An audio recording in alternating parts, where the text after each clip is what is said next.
Are we recording? Yeah, that's on record, mate. That is on record. That's how much I'm saying it with chest.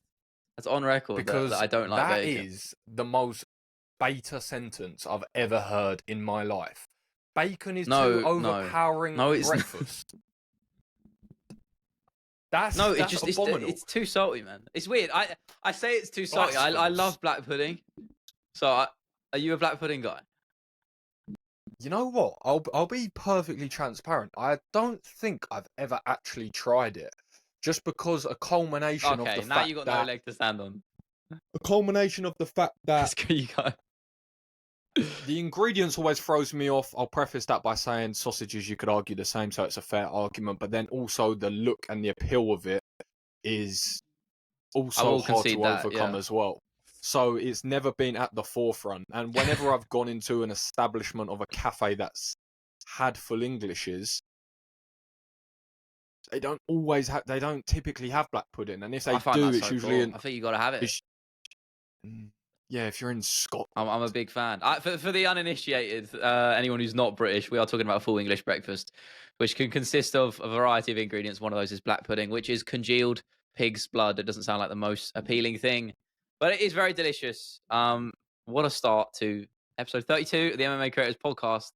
Now, we are an MMA podcast first, so we will jump into that. But is there anything else going on your week? Last episode was before New Year's, wasn't it? So how was your on New Year's. New Year's Eve celebration? Yes, it was on the New Year's. It was just before. So how was your New Year's celebrations? My New Year's celebration went as follows. I done the podcast, done some work after. I spent some time in the kitchen chefing up some snacks with my mum because a couple of family members were coming round.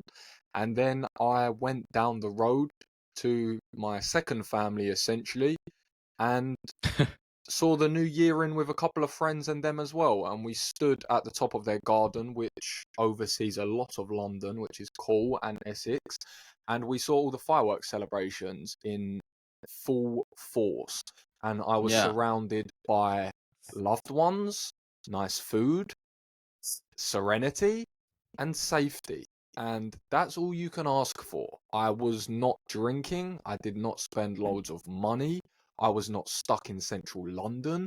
I was not around people gurning their nut off whilst there was music I couldn't even speak to a friend about. So, all in all, pretty successful in my book. How about yourself? Because we are 1 week in now to this new year. So, how's it been going for you? Yeah. Yeah, I mean, for me, a little bit different. Had one of my friends hosted a. No, I say a little bit different. You were the In a way, degenerate. we're quite similar. No, Yeah, absolutely not. That's what I'm saying. I was surrounded by that, by degeneracy, but I was not one of those partaking. But no, I had a good time. I basically just went to some friends. Basically just got high on life. Basically, yeah, it was fun. Saw some old friends, some newer ones as well, and just life. Life? Yeah, just life, you know. It Just was life. Okay. it was fun. It was a good time. It was just a house party, just standard New Year's, you know. And then I was very motivated the next day. No hangover, obviously.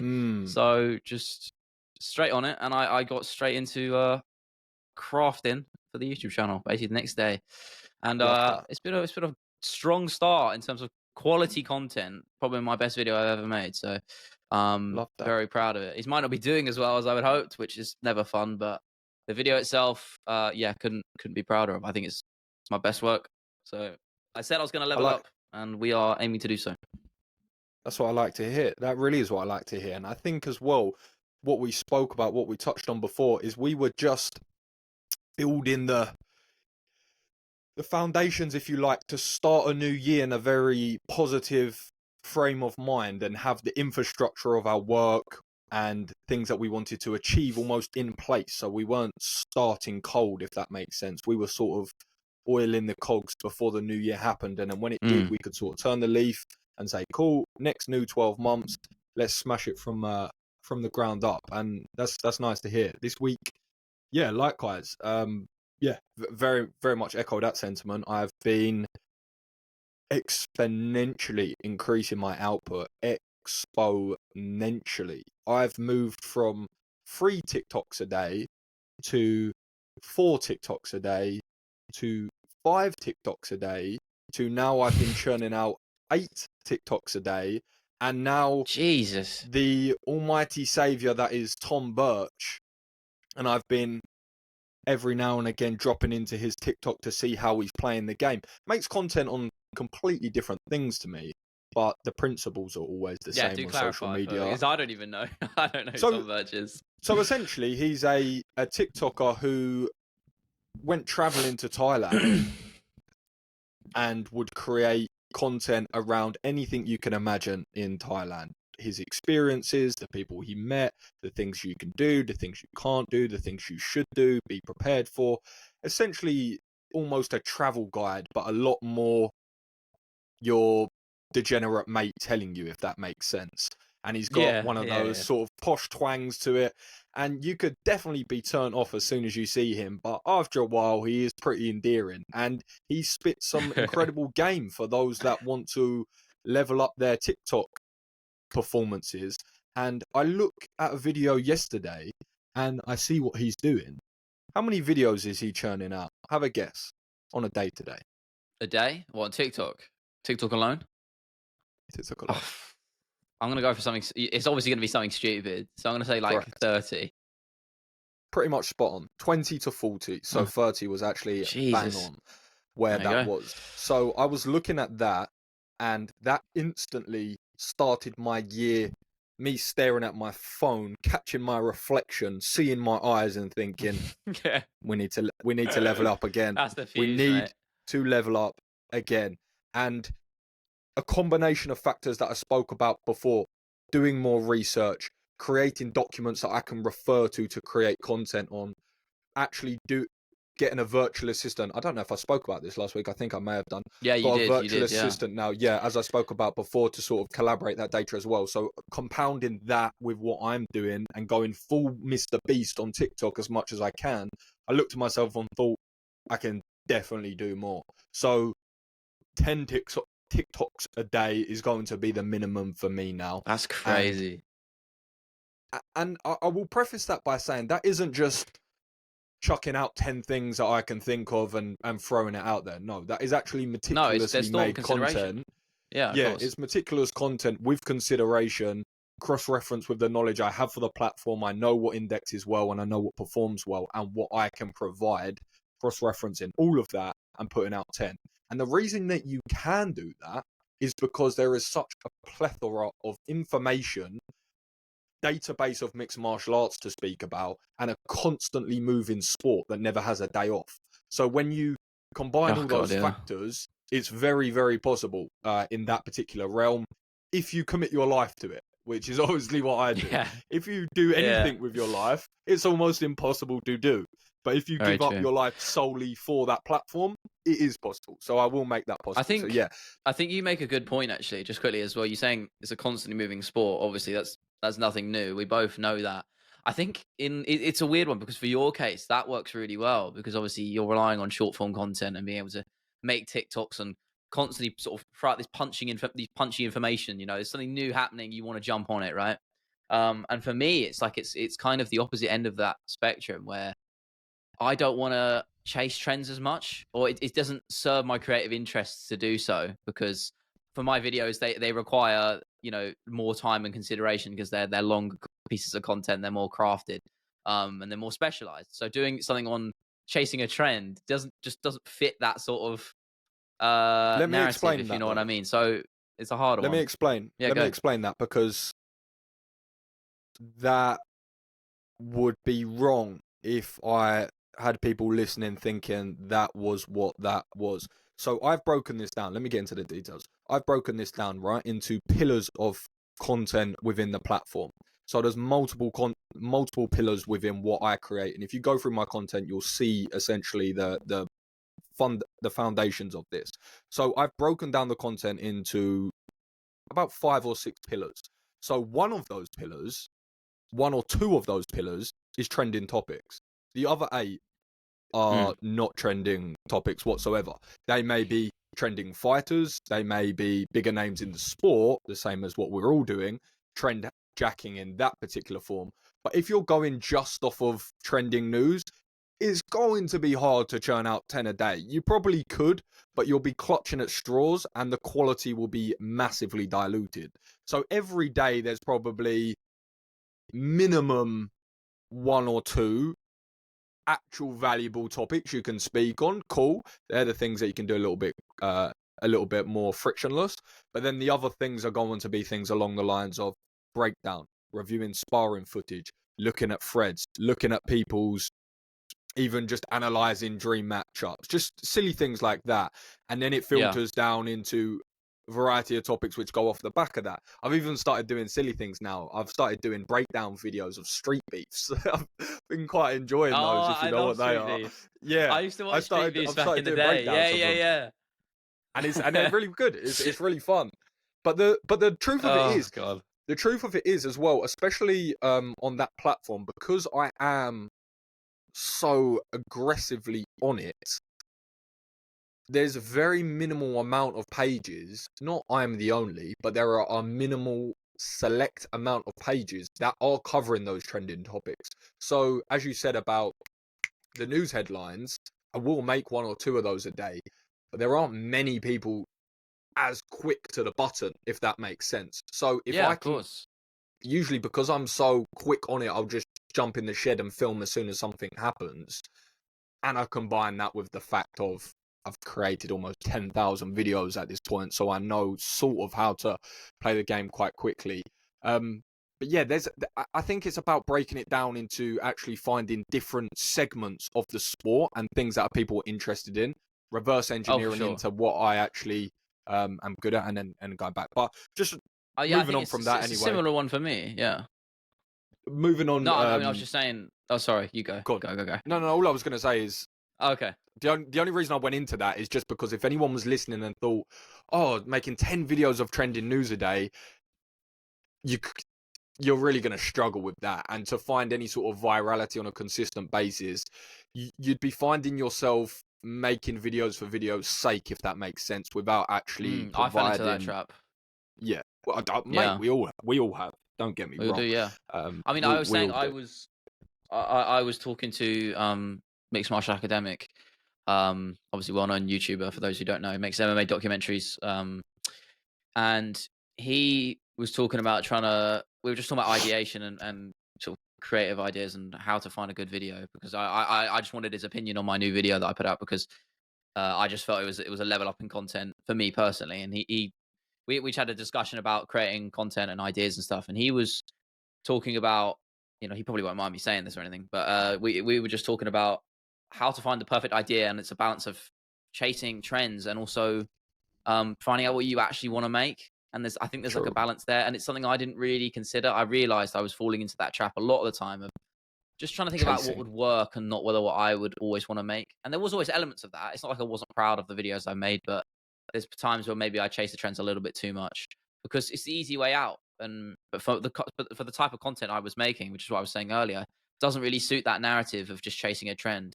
You want to take a week or even longer to craft a video that you actually care about. And that's what's gonna make people watch in the first place, not just because it's about some trending topic or a trending fighter.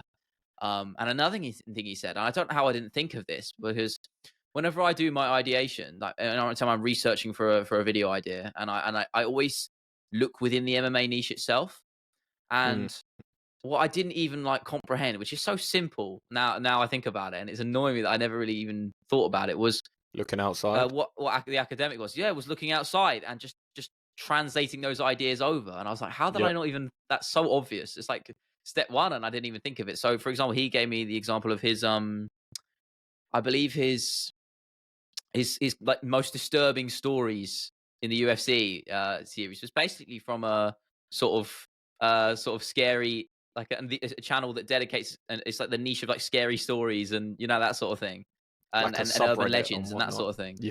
Yeah, those sort of things. And the same with all his other ideas, like from his iceberg one as well. That was from a different niche entirely.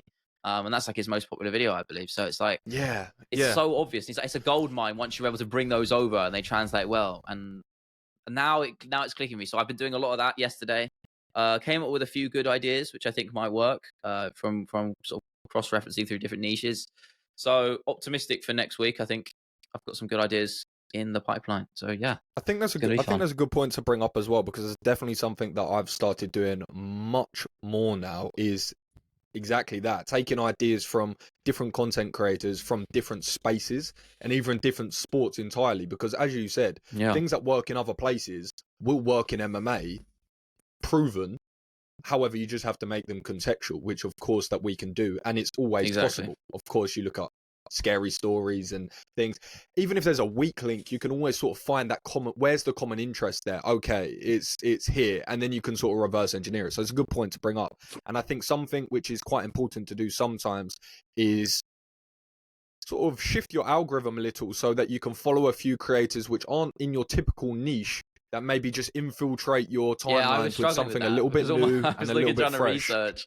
It was all just MMA. I was sorry. I was just saying I was trying to research, and it was just MMA content creators on my feed. I was just like, I need more. Yeah. So I had to do a little bit of digging, but we got some cool ideas. Yeah. Nice.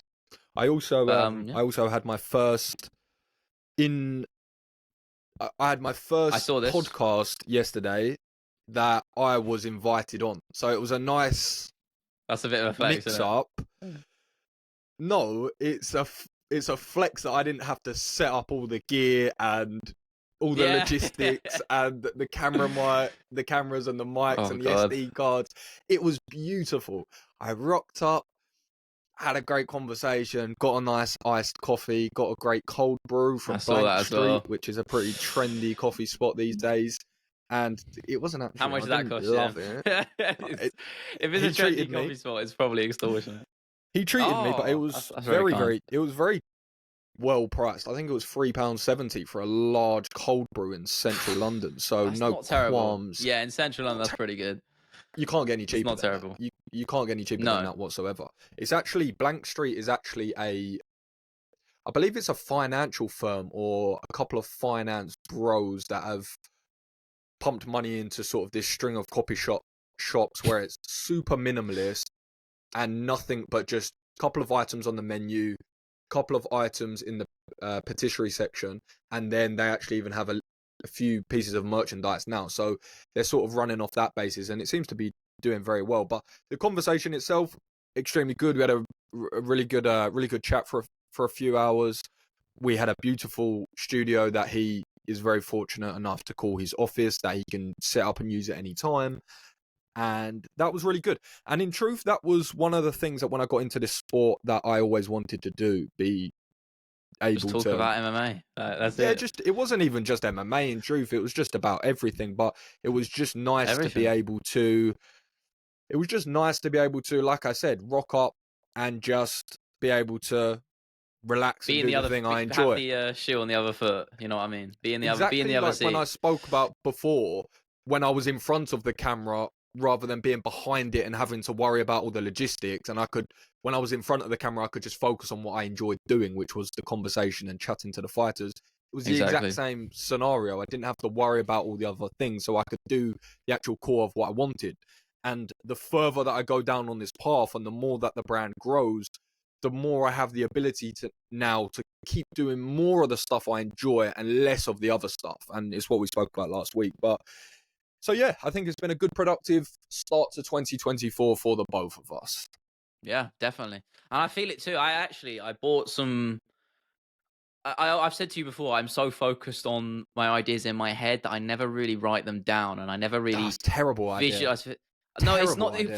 For me. Generally, it works, and that's how that's can just not writing an idea down be better? That doesn't make sense. I know everyone's different. Not just ideas, but I mean just my thought processes around everything. I tend to it's all mental, generally speaking. But you're gonna forget it. Operate. But I will just show this for the camera for the listeners. I bought a fuck ton of post-it notes. Nice, which I've started pinning up on my wall. Basically, I've got them in 3 different sections. I'm looking over, my green screen's blocking it, but I've got like an expansion section, an improvement section, and a creation section. So they're for 3 different things essentially. So I've got the podcast, the videos, and streams. So I'm basically trying to just anything that comes to me that fits those categories. and those areas, those three different areas, then I'm writing down essentially. So trying to just level up this year, and that's going to be go all over my wardrobe essentially, just expanding. That's a that's But yeah, that's a a really good good idea. start for you as well. Even though it's small, it's super easy to do, little to Oh, no for sure. friction, and I guarantee. The only reason I said that a second ago is because I'm 100% so similar to you in so many ways that it may not be the exact same, but if I were to guess, I would guess it was pretty similar. I was always that person, ideation up here, ideas flowing through here, never much of one of those, which is all So it is. good. Which is all good until you hit a certain level of where you need to start leveling up. And it's not to say that you need to rewire your creative process and your whole personality indefinitely and be someone that creates a breakdown schedule list of your every waking minute. Absolutely not. It can be as simple as getting a few post-it notes and just going boom, boom, boom, boom, ideas, just so you can have a reference point, just so it can sort of jog the memory quite nicely. I guarantee that levels you up exponentially. Even that document I spoke about last week, as simple as it was, just Yeah. having those things listed out, oh my goodness.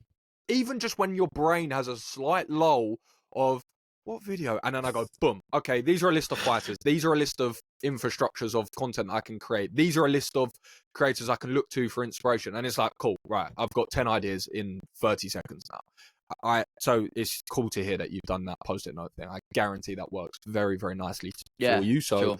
well done. Well done. Improvement. Not That's in a what I said. I condescending was way. literally saying, no, of course not. Of course not. I mean, I said so much how I really wanted to just take 2024 straight away. Like, you got to go from 100%. day one. Just let's take it by the balls. So we're trying to do that in all aspects, and it's not necessarily just about doing more. It's just doing more. It's about Better. 80% doing what I'm doing already, but just a lot better. Yeah, more consideration, more focus. Like my video lengths, in fact, this was one of my shorter videos by my new standards anyway. Like, about 11 and a half minutes or something like off the top of my head. Last week's one was like 20, which is where that was abnormal. But usually they sit around 14 minutes, my videos. So it was a little bit shorter just by how it was, by the script. And I didn't feel like I needed to say anything more. But the video quality was so much better, and just little changes I made just in the edit and even in the writing. You'll know what I'm talking about, because obviously I know I don't know if you do them anymore. The like the poems. I know it's probably not exactly the same, I've but been writing when you every get day. into that flow of writing where you're just writing flames, it's just you feel like an absolute wordsmith, Don't and want then to you're just stop. loving what you're doing, and you just know this is so good. Yeah. So I was really in for a lot of my writing process on Monday. I was really in that sort of state where I was just like, this is so fucking good. Nice. So I was very proud of it. It's a shame. Again, it's a shame the video is not performing as well as I like. It's on 5,000 views in a day and a half. So it's not terrible, but not.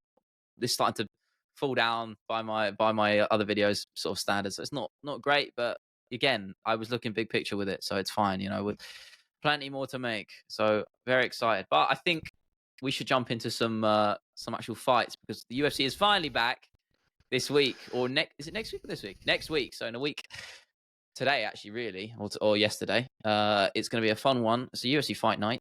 It is at the Apex, which is sad. I'm sorry, you can't have a main event like that at the Apex Center, but here we are.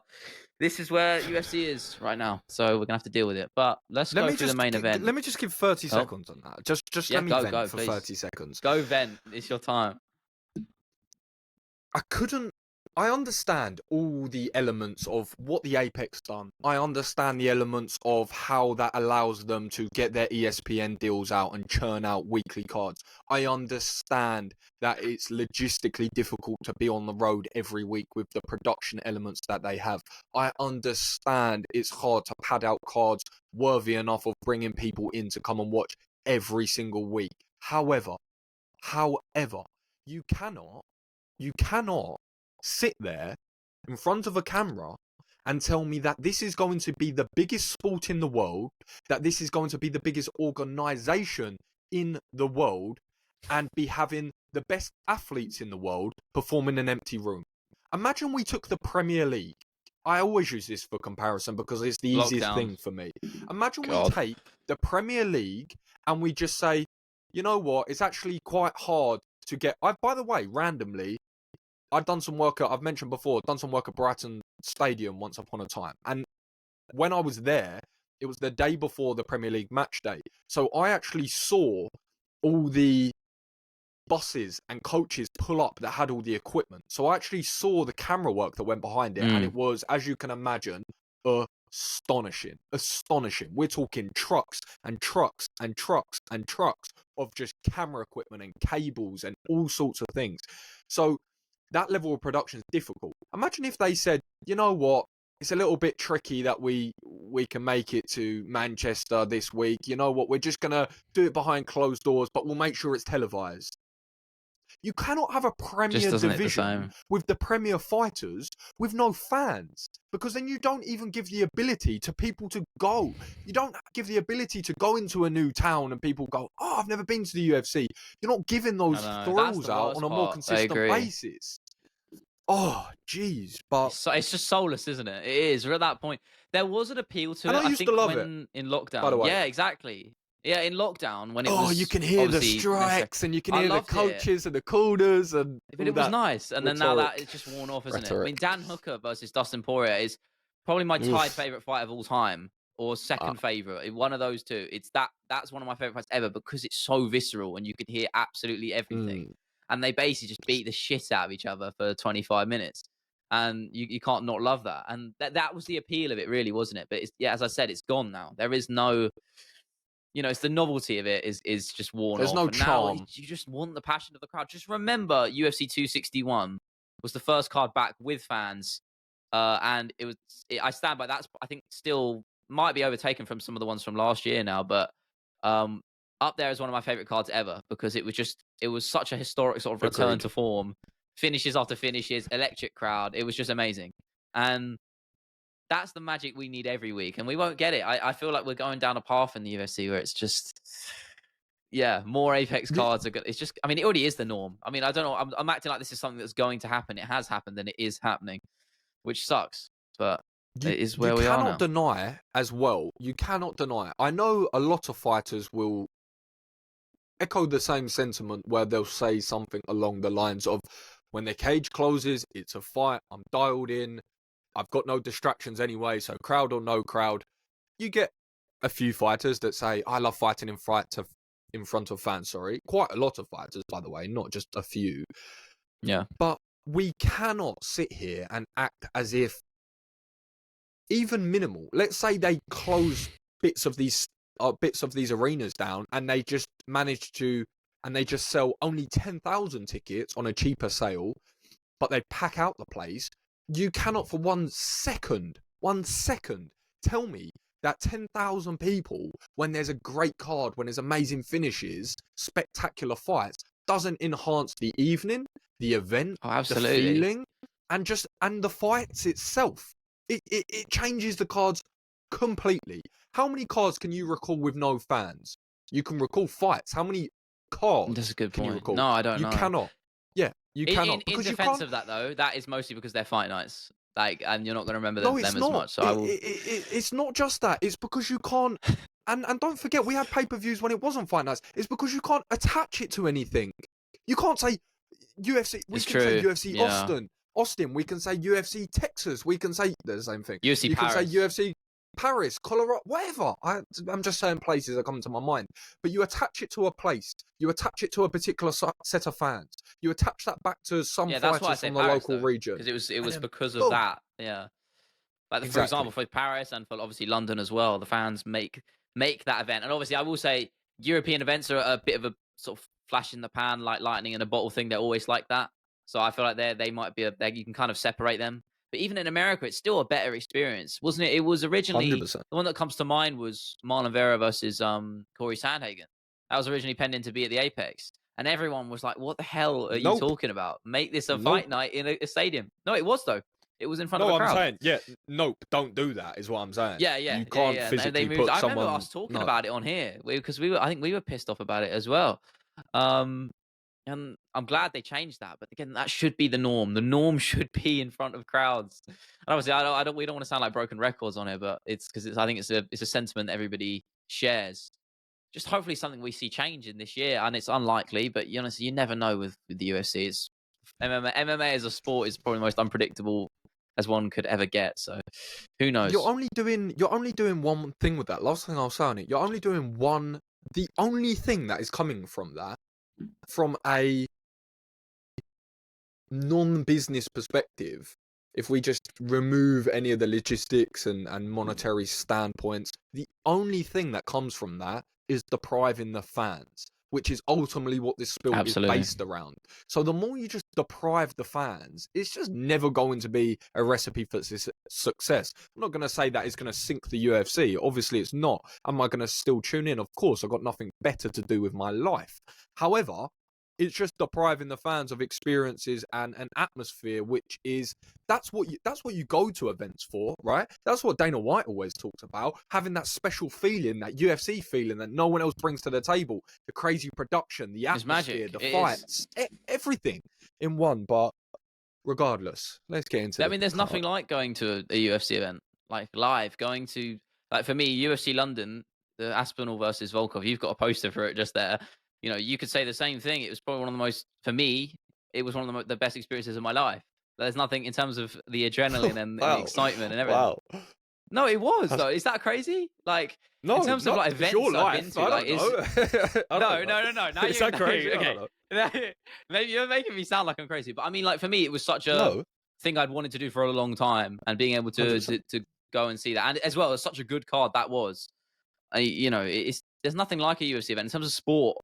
Going to one live, like, I've been to plenty of football games, and some of them are incredible, but there's something about combat sports and MMA in particular, especially in front of like a London crowd or a European crowd in general. It's just it is special, and I hope they don't go down the route of depriving us of that. You know, UK fans in the future. You never know what the UFC is going to look like. But let's actually jump into the Manchester. actual fights. Enough complaining. Yeah, Manchester's one actually. Yeah, I mean they're looking at That's that, what they're aren't they? doing. Yeah, that's what they're Who gonna do. knows? Yeah, I I mean think the I got second. No, actually no, somewhat they of did at Manchester. Sorry, go. Yeah. no. All I was gonna say is someone within the UFC sort of commented that on my post in passing comment to another person. Oh. So there's definitely whispers of it I mean, I know there's been in rumors about it, isn't there? Manchester I also a bit of 2024. bit of knowledge trivia for you just before we jump into the card. There was a I believe it was at UFC Manchester. I wish I remember the number. This is obviously before we got into the sport. I'm just testing your knowledge here. Bisping. Who had an infamous head kick knockout over Mirko Krokop? It was in Manchester, if I'm not mistaken. This is quite an obscure one, but it's quite an iconic knockout. So I feel like You you know should what's so know it. annoying? You know what's Just so annoying? All I can think of when I think of Mirko Krokop is Brendan Schwab. That's all I can think of. Yeah, I know. I hate that. I hate that. That's the fact. I can't remember. It's Yeah, just slipped my mind. I hate when people put me on the spot for trivia. It just I stalls me mate, this is what it's about. completely. I'm trying to catch you lacking.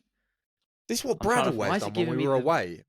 In Abu Dhabi, he would just stick me on the spot for some random piece of trivia that I did have somewhere in the archives of my brain, but I needed a few warm-ups. He said, "Oh, what do you want?" I said, No, "Give me a little preparation at it least. Just tell me we're going to go for a little is hard. I'm not good Q&A." at it either. But Let's I get will stuck give into you. the car. Go on. It was UFC 70. It was UFC in Manchester. It was Gabriel Gonzaga head kick. You know, he just folds him with that head kick. It's one of my favorite Yeah, but knockouts. I It's forgot that fella's disgusting. name. File. Well, there you go. Anyway, let's jump Let's get stuck into into the car. Yeah. Ankalaev versus Johnny Walker, a fight which should have had a winner in their first outing, but such is the way of Bro. MMA that we didn't get that. I'm glad we're getting it again because it's a rematch that deserved to happen. Um, I'm looking forward to it because that's as short as it was last time. That fight was so much fun to watch. I mean, any Johnny Walker fight is going to be fun to watch, so I'm looking forward to it. Honestly, who knows at this point because there was that flying knee that Johnny Walker threw that That's was great. inches from Ankalaev's That's head, which great. would have probably decapitated the man. So I can't rule anything out. I mean, Brain says Ankalaev. Hart just wants Johnny Walker to absolutely pulverize him just because it would be hilarious. What do you think? What's your 2 cents? Imagine my face when I was miserable as sin anyway at that event, and I thought, Oh, okay, you were there, weren't you? Yes. at least I get a number one contendership to watch between two heavies. Probably get a knockout here. This should be fun. Johnny Walker's. I've been watching him in the hotel lobby every day. I'm quite excited to watch him perform here. He's a bit of a madman in the cage. Let's see what happens. Boom. Written off the card. Can't Brilliant. have what you want. So, no, you can't. However, I do think this is a fun matchup, and I do actually think that Johnny Walker is in a place now where he's controlled the chaos and he uses all his attributes to his best of his abilities. And we can't forget that when he came onto the scene, starching everybody, he was the man to dethrone John Jones. Let's not forget. I remember that conversation. Yeah. He does have the range, he does have the athleticism, and we've seen him now to have the grappling offensively. And let's not make no mistake, he's almost impossible to prepare for. You're not going to get a body and a sparring partner which is going to be able to recreate what he does. So I don't think that he's necessarily world class in any particular facet of mixed martial arts. But I think now, as MMA, I think he's a really great fighter. And I just think he's more dangerous than Ankalaev. In a very simple breakdown, I just think he's more dangerous. And I think he's going to get the finish, and I think he's going to potentially TKO him. I think he's going to land something, whether it's a knee to the ribs, whether it's just a short elbow in the clinch. Fantastic plum clinch and knees from it. So I wouldn't be surprised if they sort of get to a sort of a body lock or a close proximity situation, and Johnny Walker's just landing knees, and he can just find a TKO finish. That's how I see that fight going. He's one of those guys that just like has that X factor. There's not many that do, but Johnny Walker is one of them where he can just pull a win out of nowhere, and it wouldn't never be a surprise. It's always something that you'd expect. You'd expect Johnny Walker to just come out of nowhere and land something stupid and then knock the guy out. It's that or he gets knocked out. There's no in between. He's one of the most exciting fighters in the UFC, and I don't think that's hyperbolic to say. I'm actually with you as well. Every time I visualize this fight, I just see Johnny Walker getting a knockout. And it very much could be going the other way. We could be, well, I don't say happily, but we could definitely be proven wrong. But yeah, I'm going to go with a Johnny Walker finish as well. And to be honest, if it's going to happen, it's going to happen early. So I'm going to go with a first round TKO, probably with an elbow or something stupid in the most Johnny Walker fashion. A quick anecdote about him as well before we blitz through. Go. Simeon Powell, GB top team, obviously an incredible light heavyweight, went out to, I think I've told this story before, but I'll tell it again quickly, went out to Ireland to train with him for his camp for Anthony Smith, I want to say, I can't remember. However, I just remember asking him, what's he like? And I remember him just looking at me, and Simeon is 6'4", very athletic, incredible striker, huge, and very much a new era sort of light heavyweight. And he said to me, with bulging eyes, this man is a freak athlete. He said they were just kickboxing, and out of nowhere, he just did this spinning capoeira style kick of just, he pulled it, but it just sort of stopped at his nose. And he just said he is a different level athlete. And that's the sort of person that you're dealing with. But Ankalaev's not mug either, so... What stands out on the card this week? Because there's some really fun fights, actually. I mean, the co-mains, there is. The co-main's pretty fun as well. I mean, I feel like it's a fight that's long overdue. Maybe not just in between the two that are actually in it, but I mean, just for the division. Mateus Nicolau versus Manel Kape. I feel like just these mid sort of top 10 sort of middle tier top 10 flyweights. Like, we need them to match up a lot more than they have been. So I'm glad we're getting a fight like this. To get the division sort of flowing, because I feel like maybe it's stagnated just a little bit, sort of outside the top sort of 5. So it's a fun fight, you know. Kape's coming off. Who did he got a win, didn't he, in his recent one? Then said a slur on the microphone. That's what I remember him doing. I can't remember who it was. 4 on the night. Yeah, remember that? Yeah. Yeah, and then DC was not having any of that. Jesus. And then Mateus Nicolau was coming off a loss to Brandon Royval, which was a beautiful knockout to his credit. Wow. Yeah. So 2 opposite trajectories, but we'll see. It's a close fight. I mean, both guys are skilled, but I feel like Manel Kape's one of those guys who's maybe just lacks the fight IQ and the sort of tenacity. Do you know what I'm saying? Like, he definitely has the skill and the ability, but little slip-ups here and there, that silly mistakes that he shouldn't be making, you know, a guy of his ability. But he does. So maybe that's a weakness that Nicolau can exploit, who's a very disciplined fighter. It's a tough one to call, though. I don't know. Honestly, I don't know who to pick.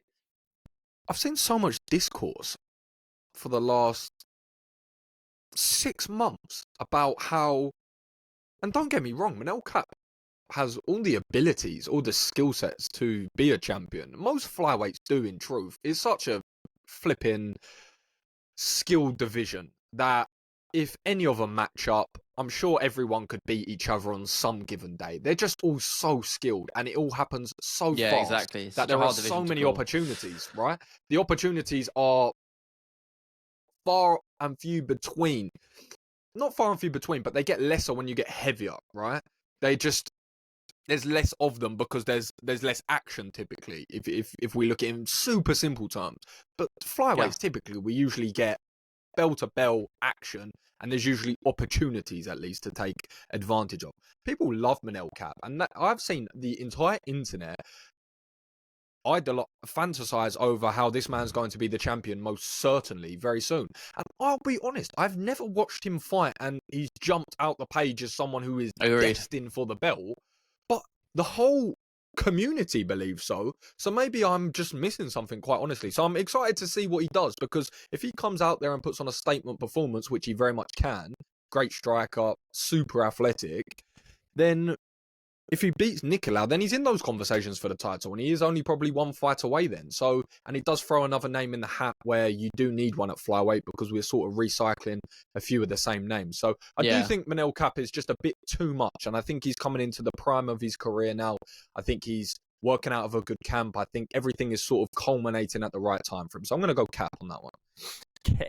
Yeah, I'm more likely to roll Manel Cap, just also for the odds purposes. You know, he's a minus 238 favorite, which is, you know, quite fairly significant. So hefty. We'll see what happens. Yeah. Jim Miller, third fight versus Gabriel Stupid. Benitez, who stupid. You might have to fill me in here. I know Jim Miller, but Gabriel Benitez, I'm not it's stupid because why would you put Jim Miller on a card just 90 days before UFC 300? Of course, yeah. Wasn't he meant to be on 300? No, he's going to be on 300. But what's the point in risking? Win, lose or draw, he'll fight on UFC 300 if he's fit and healthy and able to fight. But what's the point in risking that against someone which he's not fighting for the top 15? He's only got a few fights left. He's not going to excel up the rankings with this. There is actually no reason to book this fight whatsoever on a random fight card on the first fight week back when we've got a million sick cards to look forward to. There is no... I don't know where the UFC's logic is this year. I just don't know where it is. It's weird, UFC 290. Who knows, man? UFC 299. Randomly out Who the window. knows? I just can't wrap my head around why they're doing this. I feel passionately about it because obviously Jim Miller was on UFC 100. What did you say? 299 out the window. What do you mean? Am I missing something? Why would you pad out 299 with the most stacked card you could physically create, and then just leave 300 with a couple of? I love Bo. Who knows, man? But you've chucked on Bo Nickel and you've not got a headliner, and it's 90 days out, and you've got UFC 299. I'm concerned. Which is stacked to the gills, because I guarantee. Here's a little conspiracy for you. I'm getting riled up now. Here's a little conspiracy. I wonder why, with a card like Sean O'Malley at the top, they're deciding to stack it to the flipping gills. They want to accelerate his superstardom. They want to be able to say that his pay-per-view's done crazy. They want to be able to elevate him. And cool, I've got nothing against that. And I love Sean O'Malley. More power to him. And it's a fantastic card in a fantastic location of Miami. 30 days later, we have the biggest card of... Yeah, it doesn't make sense, does it? Of the decade and the century. Tell me I'm wrong. No, you're not. That's what I'm saying. I don't understand some of the decisions they made. Why don't you just put a guy like Sean O'Malley on there? Fuck it. If you want to make Sean O'Malley your megastar, chuck him as the main event at 300. Because that everyone will be watching it. I don't understand why you don't do that. It's like with the Conor McGregor thing. If they don't put him on 300, which at this rate it doesn't look like they're doing it, right? No, he's not. He's not. Conor McGregor, I can stand. He sells himself. But if you want to elevate a guy to that level of superstardom, do it on the biggest card of the last, 5 to 10 years. I don't understand it. It's frustrating me. Who knows what the main event is going to be for 300? Because at this point, I have no clue, and I don't even think there's any sort of logic you can use to deduce. I mean, please throw me your guess, because I have no idea. realistically, we have to deduce it. We won't go into this side tangents, but we have to deduce it to really only a couple of things. Is it flyweight? No. Is it bantamweight? Obviously not. That's the month before. Is it featherweight? Obviously not. That's in January. Is it lightweight? Probably not, but possibly it is in Ramadan, so I know that Islam isn't going to likely want to fight, so I think UFC 300 is probably off the cards for him. So then we have a look at welterweight. Is Leon going to fight? Yes, he is. Okay, cool. We've got Leon Edwards. Then it's middleweight. Probably not going to be able to turn around that quickly because that fight's already booked. So then we have light heavyweight, right? And then we've got Tom Aspinall. I believe Tom Aspinall is going to be on that card with Leon Edwards. No, I agree. Furthermore, makes even less sense because they're going to potentially go to Manchester this very year. So they're going to put Leon Edwards, Tom Aspinall with belts on the same card a couple of weeks before they go to Manchester. I love the UFC. I love their matchmaking. I love their business nows. They do 9.8 things in that sort of setting incredibly. I think they have just, for whatever reason, maybe I don't know something that is sort of a spanner in the works. It's all over the place. Regardless. Where were we? Rant over. I have no idea. Fired up today. I don't know. No, as we should be. It's like the biggest... we weren't around watching the sport when UFC 200 happened. And that's why this matters so much to us. Because this is what, the biggest card ever. For us, anyway. And on our time as watching, the sport. So, for them to fumble it in the way it looks like they are, it's disappointing. Because... the problem, with UFC 200, I understood it looking back because they lined up McGregor, Diaz, Cormier, Jones. Both of those fights were meant to be on that card, which is incredible. And they fell through not because of the UFC, I can't even speak, not off the UFC's own accord. So that I understand, but they are fucking this up solely, and it's solely their fault. They are, though. We're not wrong. So facts. Yeah, rant unequivocally, rant now over. So let's go back to the fight night. Let's look short, a bit short scope. Let's look ahead of us just now. So Jim Miller, Gabriel Benitez. I like Jim Miller. I thought he had a great knockout in his last fight. Just absolutely levered a guy on short notice with his right hand or his left hand. It was just a class knockout in 20 seconds or something like that. So looking forward to him fighting. He's a legend of the sport. Most wins in UFC history, if I'm not mistaken, or most fights, one of the two. I could, again, please fact check me there. But it's a fun one. Don't know much about Gabriel Benitez. I'm not going to pretend I do. But yeah, it's a fight. It's a fun fight night matchup. Ricky Simone, Mario Batista. I like. Is it Ricky Simon or Ricky Simone? I don't know how you pronounce Simone. it. Simone. Yeah, but that's a fun one. I like watching Ricky fight. That's a great I believe fight. he got a finish over Jack Shaw, didn't he? I believe took Jack Shaw's O. Yeah, he did. Then he lost. He lost to Song Yadong. Correct. Good fighter though. I think underrated. I actually go as far to say. So, he can slug. He's a slugger. And Batista's coming off of Blackshear, who got a twisted submission not that long ago. If I'm not mistaken, I'm testing my knowledge here, sort of unfounded. No, that's a fun one. Stylistically, it's quite fun because you look at Ricky Simone, and the most similar style I could compare him to, and I think it's quite a good comparison, is someone along the lines of a mixture between Merab Dvalishvili and Josh Emmett. Very short, stocky, wide back, aggressive wrestler, big, powerful hooks to set up his takedowns and vice versa, pushes an incredible pace. He has shown to provide openings, and Mario Batista is a very calculated, dangerous striker with a lot of different attacks. So I'm actually quite interested to see how that goes. Batista probably has the deficit on when it comes to just the MMA grappling from a all-round perspective, and I do just think that Ricky Simone probably is going to just be a little bit too much horsepower for Mario Batista, in truth. I think that's going to be the deciding factor. I think he's going to have a bit too much horsepower in the engine, and I think he probably gets that done on a decision. Yeah, I actually fully agree. But this is the featured... Oh, no, sorry, not the featured. It's the first fight of the main card, which I actually love stylistically, purely because someone's probably going to get knocked out horrendously. It's Phil Hawes versus Bruno Ferreira, which is just... That's carnage waiting to happen, because I believe, Ferreira got knocked out in his last fight, but then also he was the guy who absolutely brutalized RoboCop, Rodriguez earlier last year.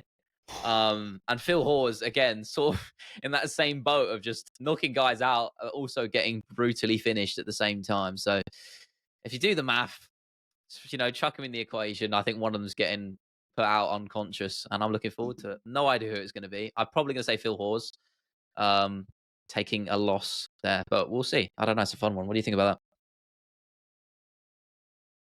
My favourite name in MMA. that? It's my favourite name in MMA. Oh, nothing more to it. Phil Hawes. I think I remember you saying that. I say it every time. I just can't believe that's his actual name. I cannot believe it. Every time I hear it, I just can't believe someone has named their child Phil Hawes. I can't believe it. Yeah, and it's not even as if that's my pronunciation and my accent taking over. I've heard Americans say it. They say it the exact same way. So they've named their child and they've said it out loud. They're holding it in the hospital.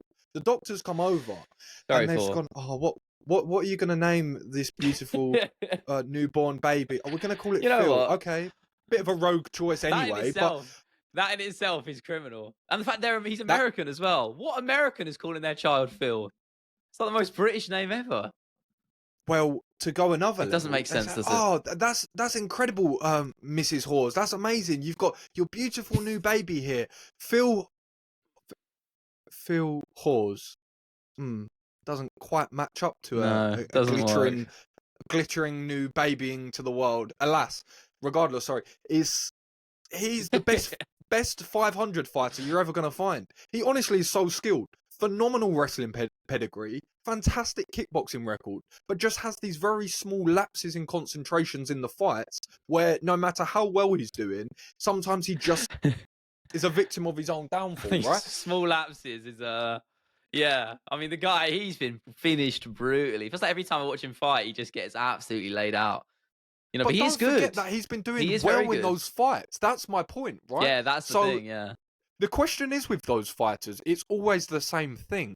My question is always, okay, I know for a fact, and I'm just guessing, I've not actually got any anecdotes to play off this, but I know for a fact that anyone in the training room with him is struggling.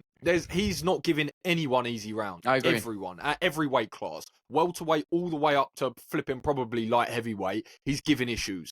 He's a strong boy, crisp striking, and really good grappling.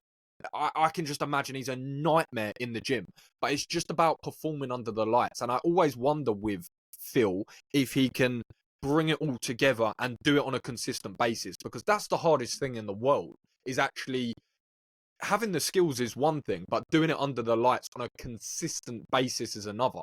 Because the question's always been around him. If he can put 2, 3, 4 wins together, which is obviously a lot easier said than done, the sky's the limit for the man because he is so talented. But of course, he's had a couple of setbacks. So this is well and truly a pick'em. It's honestly, so hard, flip a coin. That's my answer. That's my answer. I'll go Ferreira, flip a just coin. because of the size of his biceps. I think he I think he'll just lay him out. I don't know. I think he hits harder. I do think he does. I do think he just does hit harder. Professional opinion I've ever heard. We aren't fighters for a reason. I'm completely unfounded. I'm taking the piss, but I do think he has much more power than Phil Hawes does, and that's why I think he'll knock him out. That's my extremely basic assessment of that matchup. But there's a couple more in there that I have to say are pretty fun. But there's this one I'm very intrigued by, because the odds just don't make sense, because there's a classic heavyweight fight between Andrei Arlovski, who feels like he's fighting every other week, still holding out strong, even in his age. And he's fighting Waldo Cortez Acosta, the heavyweight from the Dominican Republic, who is 10-1. Baseball player. He's a minus 500 favorite. Who? And Acosta? Yeah. I do not understand it. Money. I don't understand it. On you know what I'm saying? Money on Arlovski. Because this guy, I'm putting a tenner on that. He is not. Yeah, same. I might as well, because for me, every time I watch Waldo Acosta fight, he's a minus 500 favorite. I just want to turn the TV off every time I watch him fight.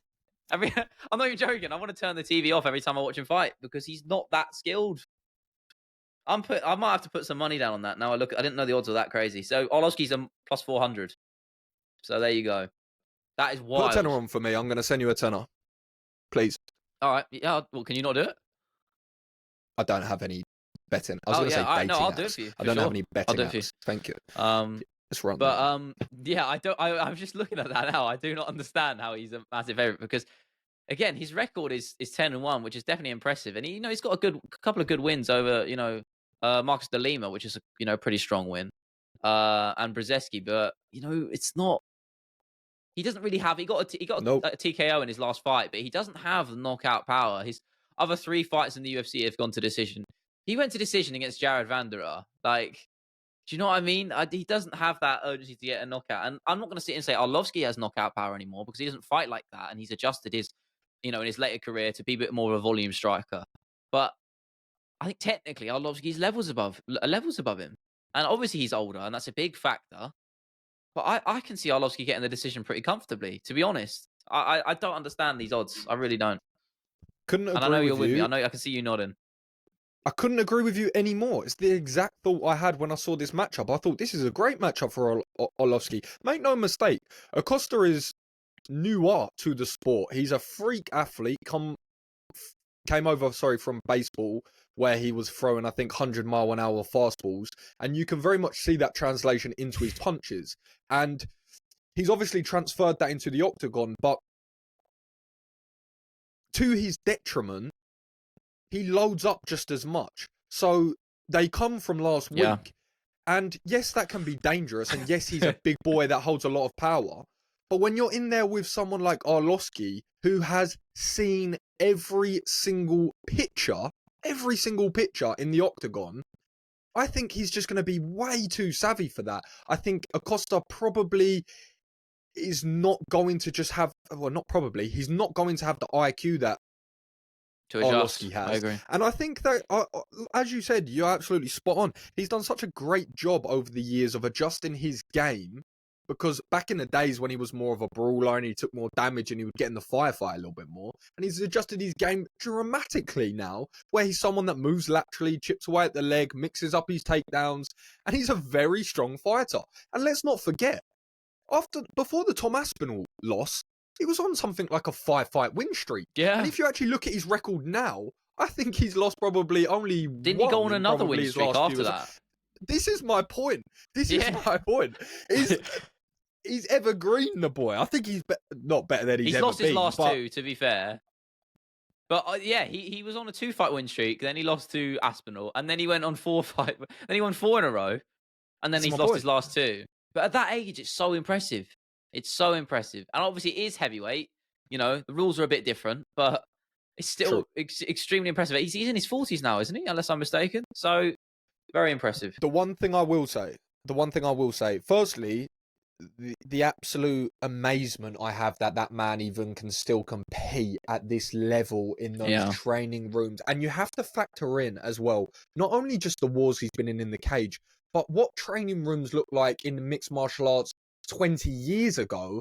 The recovery, the processes of everything was so archaic to what it is now. So the fact that he grew up in those times and he's still fit enough and fresh enough to compete now at the highest level is just an absolute testament to how professional and how incredible this man is. And he is a first bout Hall of Famer. I could not say that with chest anymore. Oh, he's absolutely in there.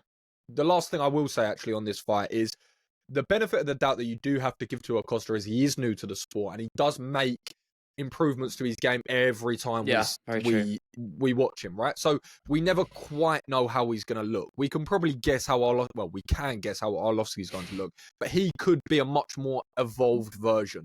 So there is wiggle room for him to just come and blow us out the water and make us look stupid and make us lose a score between us. But I'm willing to put that on the line. So let's have some fun with that. Yeah. And the last one I feel like mentioning, because the other ones I'm not going to sit here and say I'm particularly hyped for, but this one is very fun on the prelims, which really shouldn't be if you're well versed. But Farid Basharat is up against Taylor Lapilus or Lapilus, who I remember you talking about on that Paris card, and you were very excited about. If I'm not mistaken, he fought Cowlan Loughran, the Irish guy, beat him in Paris, which was a tough fight and a tough, first fight. He was in the UFC in 2016, I believe, and he came back something like 2015, maybe, I don't know. And he came back and he was back in the promotion and had a lot of hype around him. And he looked quite good. He actually looked really good in that fight against Lochran, at least early on in the first couple of rounds, from what I remember.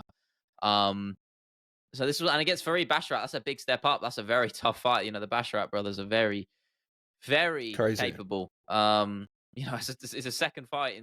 I'm really calling it a second fight in the UFC because in his new stint, I'm implying.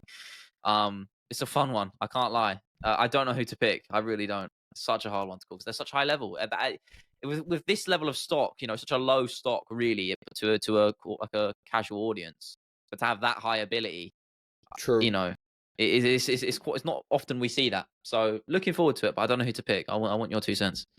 I think it's very often that we see that in the bantamweight division because the talent pool of that weight class across the whole of combat sports is absolutely insane. And this is the result of it. You find yourself with a Basharat brother on the second fight of a prelim, which is absurd when you understand the quality and the potential of these guys and the skill sets that they both possess is phenomenal. And I had the pleasure of being in their training room pretty much every day in Abu Dhabi because they were in our warm-up room. Javid was obviously fighting on that card, and they were in, obviously the UFC has blue corner warm-up room and a red corner warm-up room in the fighter hotel, and they obviously know the coaches well. They've trained at top team as well before, so they've got good relationships there. And I was fortunate enough just to watch them move about and just to see small glimpses of them. And they are just phenomenal fighters. It's crazy, they are isn't so intelligent. They are so smart. There's so many subtleties to what they're doing that even I'm seeing that's impressive, but are going way over my head because they are just so calculated. Yeah, you they're don't so see methodical. half of it. That's the thing. No, of course you don't. In fact, when you're able to notice it, again, that's no slight on you, but someone who doesn't even train or let alone have professional experience, and you're able to see some of those nuances and clear gulfs in class compared to other people. That shows you how good they are because there's so much else that you're not seeing, as you said, that makes them so high level. And I think they'll be top 10, top 5 in no time because I feel like in bantamweight, if you're able to be a bit visceral and string some wins together, like some proper brutal wins in there, you can fast track up that division quite quickly. So I'm expecting to see progression up that ladder for both of them, and this is just another step in the road for Javid. So it's exciting. Yeah, they're just so meticulous in their approach. It's easy mistake. I think they're just so meticulous when they fight that it's just a constant scan of opportunities and threats and presenting different looks and options and taking advantages of different positions. And I just think every time I watch both of them fight or compete, I can really see the cogs turning subconsciously in what they're doing, and everything again is so composed yet thoroughly well thought through, and you can see they're very well trained, they're extremely dedicated, and they're extremely intelligent with fantastic coaching their entire careers up till this point. So yeah, I'm excited for this. I'm actually really excited for this card, to be perfectly honest. It's not, I wouldn't say it's the strongest on paper, but there's the ones that stick out on that card are really fun. Yeah, there's always fun on a fight night, and I know we complained earlier, we had a big rant about the Apex, but fights are fights at the end of the day. You're always going to find something to be entertained by. As good as it could be, and maybe it should be, there's something for everyone, I think, and that's the beauty of UFC and MMA in general. There's always enjoyment to be had. I think there's a primal aspect of humans that just loves a bit of blood and and war. Do you know what I mean? Maybe that makes me sound like a psychopath, but I don't think I'm wrong. And I think that's a good way to wrap it up. I think we're running for about an hour, so that's been MMA Critics Podcast, episode number 32. That's Will. I'm Leo. Oh, have you got something to say? You got something to round off on? Are you sort of prepping something to say? I am Will. You are Will. And I'm Leo. We'll see you next Sunday. Cheers.